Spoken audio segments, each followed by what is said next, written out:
Tariffs have been a regular feature on US President Donald Trump's Twitter feed in recent days. President Trump has been patting himself on the back, saying they have been extremely effective in creating jobs and wealth in the United States. Hyo-sun with the details.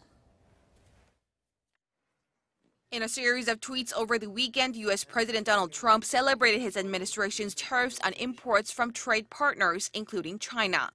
He said on Sunday that the tariffs are working big time, adding that countries need to make products within the U.S. to avoid further taxation.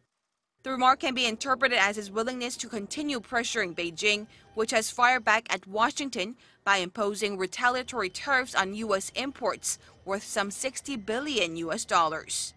In a separate tweet, President Trump said Washington has begun paying down a $21 trillion deficit that has accumulated, much of which by the Obama administration, according to Trump.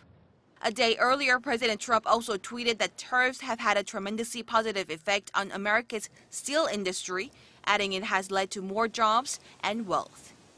As the trade war between the world's two largest economies rages on, the Wall Street Journal reports that such tensions have put South Korea's Samsung Electronics in a, quote, uncomfortable spot. It explains that Samsung is trying to navigate through the trade war between the two countries, as they are among the company's biggest markets, accounting for nearly 40% of its revenue last year.